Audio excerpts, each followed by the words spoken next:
Nom, prénom. Nikita. Écoute, ma cocotte, je vais te donner un conseil. Tiens-toi peinard. Parce que moi, tes conneries, ça ne me fait pas rire. Et d'accord? Cocotte. Bonjour à vous tous, c'est Fouad la Panthère, j'espère que vous allez bien, moi ça va à merveille et je vous en remercie. Je vous souhaite la bienvenue dans ma nouvelle vidéo rétrospective, dernière rétrospective de l'année 2025. Bien sûr, le sujet c'est le film Nikita. Alors oui, le film Nikita est sorti le 21 février 1990 et le 21 février 2025, c'était les 35 ans du film Nikita. Veuillez m'en excuser, j'avais oublié de faire la rétrospective. C'est vrai que j'en suis déçu, mais bon, nous sommes encore dans les temps, nous sommes encore dans l'année 2025. Et bien on en profite pour finir l'année 2025 de faire une vidéo rétrospective. Alors, comme vous avez pu voir aussi, j'avais fait aussi une vidéo rétrospective sur le film Léon, où bien sûr je parle aussi de Nikita. Et j'avais bien sûr dit dans la vidéo rétrospective concernant sur le film Léon que j'allais faire une rétrospective sur le film Nikita. Alors, il y aura quand même des choses à dire dans cette rétrospective, bien sûr concernant la comparaison entre le film Nikita et le film Léon. Alors bien sûr, on va commencer pour le film Nikita. Alors comme vous savez, c'est que le réalisateur du film, encore une fois, c'est Luc Besson qui a réalisé le film Nikita.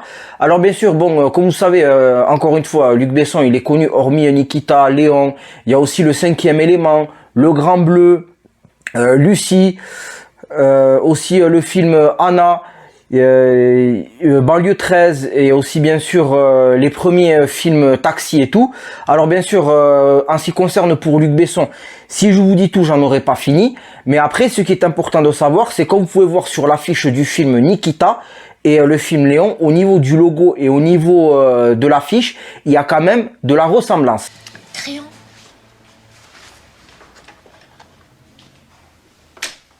Applique-toi, ma fille. Alors, tu mets ton nom et ton prénom.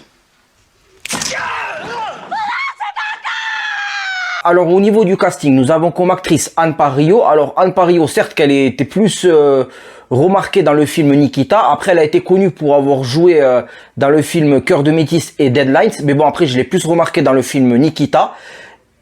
Et comme autre acteur, nous avons aussi le regretté Tchéky Karyo qui nous a quittés il y a pas longtemps.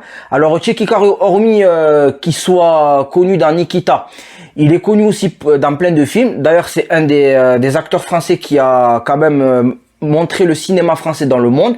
Et bien sûr aussi, il a joué dans des films américains, comme par exemple dans Bad Boys. Il avait aussi joué dans L'inspecteur Nita, dans Crying Freeman.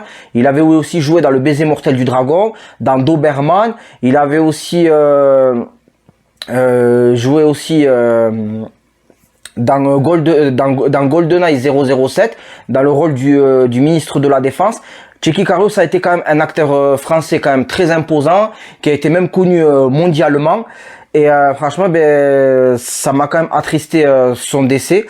Après, ensuite, comme autre acteur, nous avons aussi Jean Reno. Et bien sûr, Jean Reno, il a aussi croisé la route de Luc Besson dans le film Le Grand Bleu, dans le film Léon. Et d'ailleurs, nous allons parler bien sûr du rôle de Jean Reno. Et bien sûr, en ce qui concerne pour le personnage dont joue le rôle Jean Reno, je vais beaucoup développer sur le personnage dans le film Nikita. Alors en ce qui concerne pour le film Nikita, au niveau de l'histoire, Nikita qui est interprété par Anne Parrillo, Nikita est une toxicomane dont bien sûr elle est en couple avec aussi un toxicomane qui a pour but de cambrioler une pharmacie, car bien sûr le fait qu'elle est en manque et le fait que le cambriolage de la pharmacie se passe mal, eh bien tous les membres, que ce soit de la bande des toxicomanes, dont bien sûr fait partie Nikita, et y compris le gérant de la pharmacie, et y compris aussi 2 policiers sont morts, et Nikita abat un policier froidement. Ensuite, Nikita interpellé pour le meurtre du policier,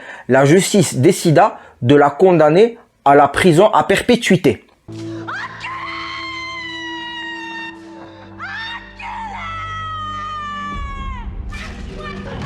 Pendant son séjour en prison, elle receva la visite d'un certain Bob, un personnage mystérieux, qui est interprété par Tchéky Karyo et qui est bien sûr un membre des services secrets français dans le film.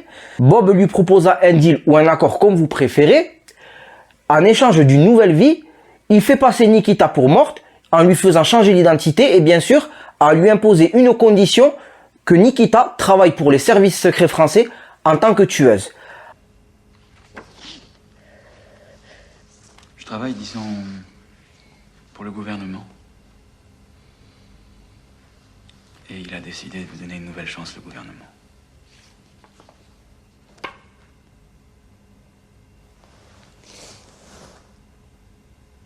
Une fois que Nikita accepta l'accord de Bob, ils lui font passer des tests et des entraînements pour son aptitude et bien sûr ensuite, elle commettra bien sûr ses premiers assassinats. Mais bien sûr, elle n'accepte pas uniquement pour travailler pour les services secrets. Bien sûr, elle en profite aussi pour se ranger et pour essayer de se retrouver elle-même.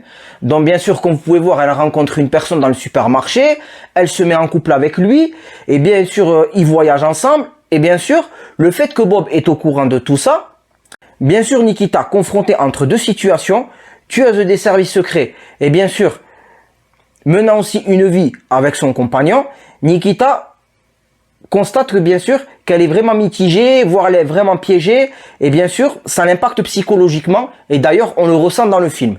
Contact, bordel. La femme en marron. La femme, bordel, qu'est-ce que tu fous, la femme? Putain, la femme, merde.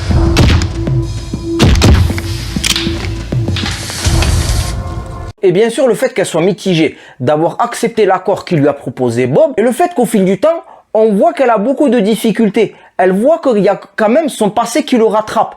Le fait qu'elle a des sauts d'humeur, qu'elle est vraiment en stress et tout. Même on voit bien dans une scène où elle a pour but de se faire passer bien sûr pour une vendeuse de tableaux. Bien sûr, dans la mission qu'on lui a confiée, c'est d'infiltrer bien sûr une ambassade avec un sosie d'un représentant de l'ambassade.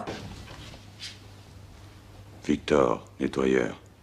Et comme troisième personnage, Victor le nettoyeur, interprété par Jean Reno, car comme je vous ai dit dans la vidéo de la rétrospective de Léon, Victor le nettoyeur et Léon sont deux personnages similaires, à part que Victor le nettoyeur est un nettoyeur pour les services secrets, tandis que Léon est un nettoyeur au service de la mafia italienne aux États-Unis.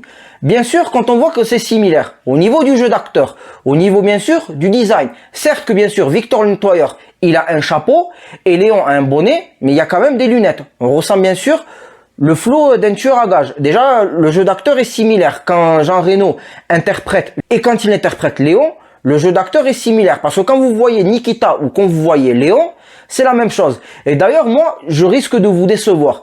Moi, quand j'étais plus jeune, j'avais vu Léon avant d'avoir vu Nikita.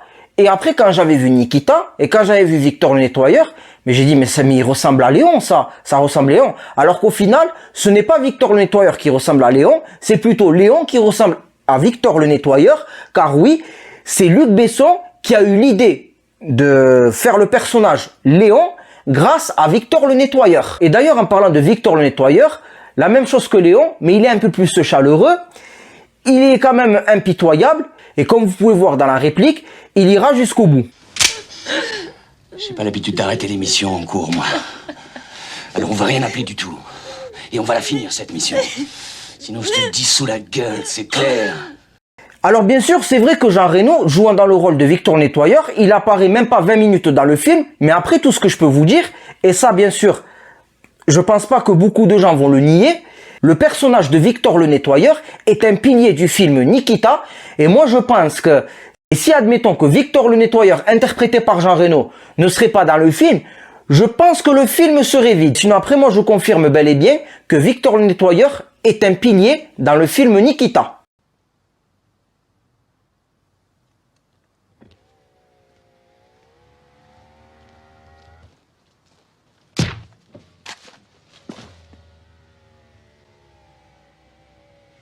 Alors aussi, au niveau du film Nikita, il est important de savoir, au niveau des retours, les critiques ont été quand même mitigées, au niveau de Allociné, Metacritic, mais par contre, il est important de savoir, au niveau du box-office, le film a quand même atteint 3 787 845. Et au box-office mondial, il a quand même remporté 6 71 994. Et ça en plus, ça c'est une première qu'un film d'action français a dépassé les 5 millions de dollars. Et c'est le premier film qui a dépassé les 5 millions de dollars. Alors au niveau des nominations, il a été nominé au MyFest. Et bien sûr, il a été nominé au César 1991, à la cérémonie des Césars 1991, pour les Awards of the Japanese Academy en 1992, pour le meilleur film en langue étrangère, et aussi pour les Golden Globes en 1992, pour le meilleur film en langue étrangère. Il a été récompensé dans les MyFest 1990 pour Anne Parrillo, meilleure actrice, et aussi Tchéky Karyo pour meilleur acteur, et aussi meilleur acteur pour le film Corps perdu, pour le prix David Donatello, pour meilleure actrice étrangère.